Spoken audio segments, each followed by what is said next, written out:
So what I'm going to do is go through the process of uploading a property. So I'm going to begin by logging in.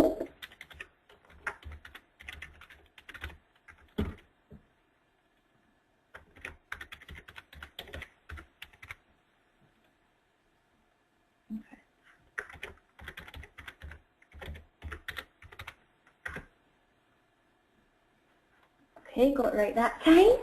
Okay, so to begin uploading the property, on the top bar along here, you just go to Properties and click on Add a Property. The first step is to add the postcode. All the information that I will enter is just test data, so none of this is actually mine. Now when you type in the postcode, you just click look up on the right hand side, and from the choose address, please always be sure to choose an address, because if you don't, the property won't be saved. Now in the display address, I'm just going to put in Dublin Street. And on the right hand side, you'll see the green tick appears. That lets you know that the property has, the property information has been saved. So when you're typing or entering any information, when you see the green tick, this lets you know that the information has been saved. Now on the rent, I'm just going to put in $550, and I'm going to enter the deposit.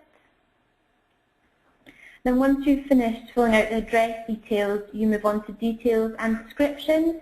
So on the property type, I'm just going to put in house, and again on the right hand side you can see the green tick appears to let me know that's been saved.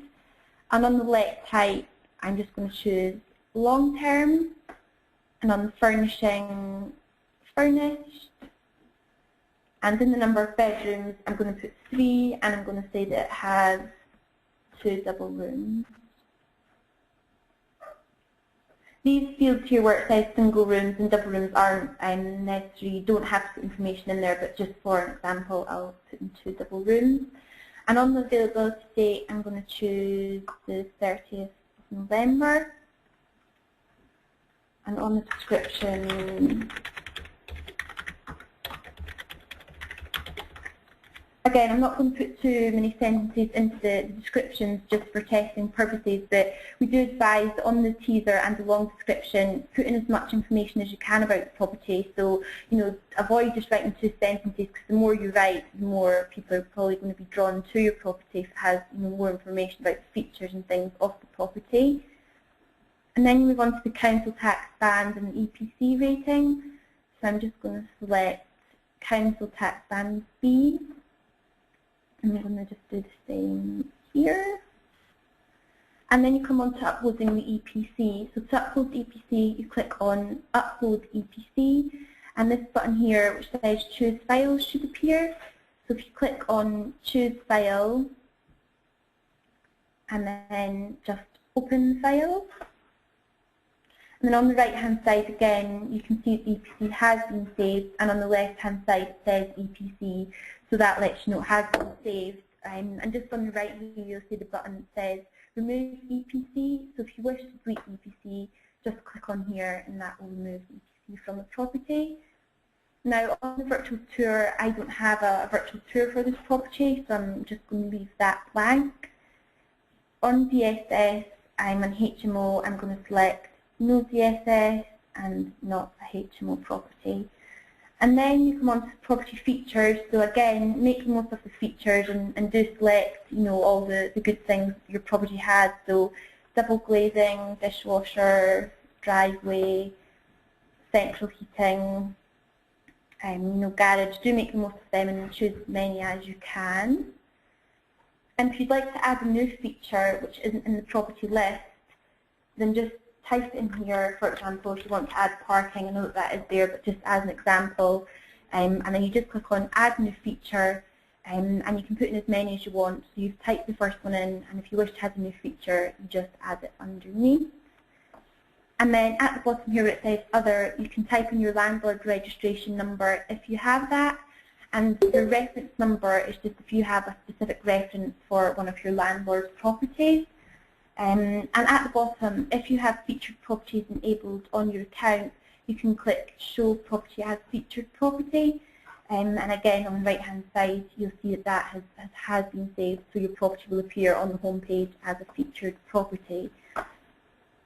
Now what I'm going to do is show you how to upload the images, so I'm just going to scroll back up to the top.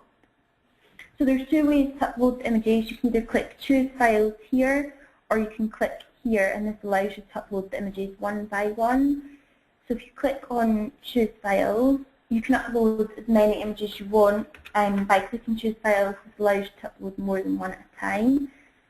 So you'll see they appear here, and if you click Upload All Images, you'll see that they have now uploaded, and then you can reorder them if you wish to. So to reorder the images, you just click on the left-hand side, you just drag the arrow up and down, and now you can see the order has changed and the green tick has appeared. Now if you wish to set a main image, you just click on the box where it says Set as Main Image, and you'll see that that has been saved. Now if you're unable to upload the images, say 5 at a time, you can upload them one by clicking here. And if you click on here, it allows you to click on Choose File and just select one image and then go to Open. And if you want to type in the image description, you can do so and just click on Upload Image. And you'll see at the top that it says Image successfully added, and the image count has now changed to 3, so your images have been saved there. Now I'm just going to go back into that property. Now when you are in the process of uploading your property, it's automatically saved as a draft.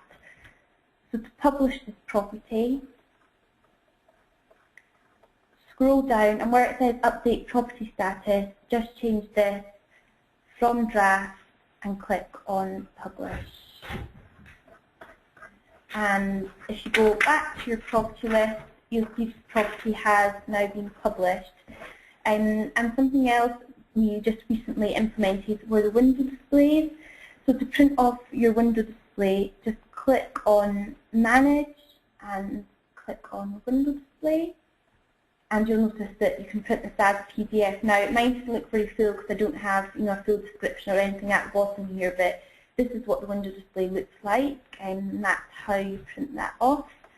Now I will show you how to archive the property. So if you go into Manage and then go to Edit, at the top here you can see Update Property Status. If you just click on this and you just change it from Available, click on Archive, and that's automatically saved.